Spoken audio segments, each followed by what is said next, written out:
Welcome, and in this video we're going to look at the composite method by Margaret Carswell. Carswell's model is underpinned by four theoretical conceptions.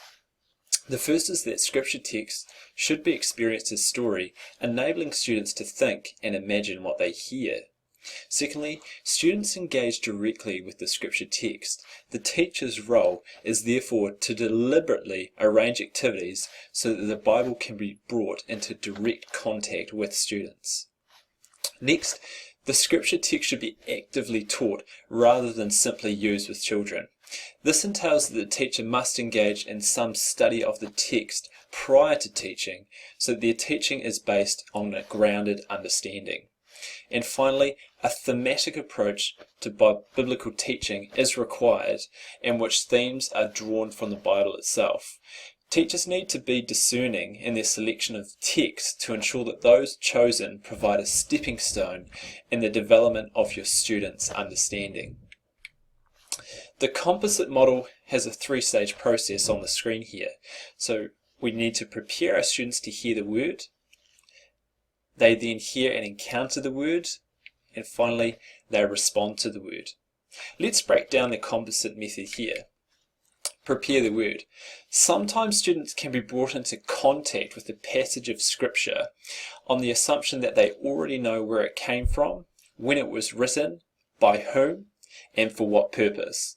In this stage, the teacher prepares students to meet the text.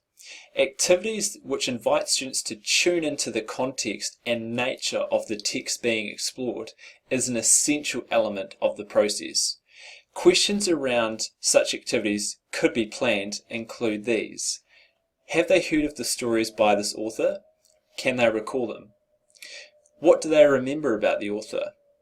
When did the author write? Where and for whom? What might we find in a story written by this author? Our second stage of the composite method is to hear and encounter the word. This is the heart of the process where students come to know and understand the scripture text.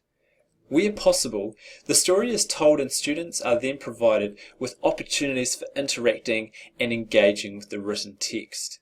Guiding questions which might aid this method could include: who are the characters? List all the characters, their names, and if possible their stated role. What happens? List in sequence what takes place. Where does the story take place? Why did the author choose to include this text? What does it tell us about Jesus? What does it teach us about God? It's that deeper understanding and that digging deeper as we uncover the meaning behind the scripture. The final step is to respond to the word. This stage provides opportunities for students to express their insights or to respond to the text in some way.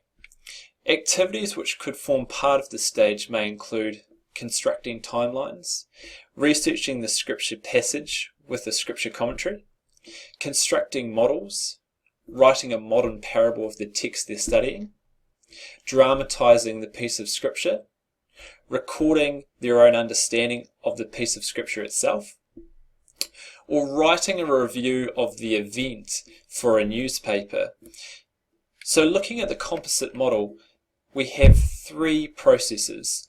We prepare them for the word, give them a background understanding of the context.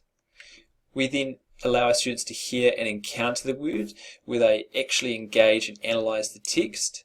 And then finally, they take their understanding of preparing and hearing the word, and they create and analyze something based on the knowledge that they've gained from the two previous methods. So I hope this video has been helpful on the composite method by Margaret Carswell.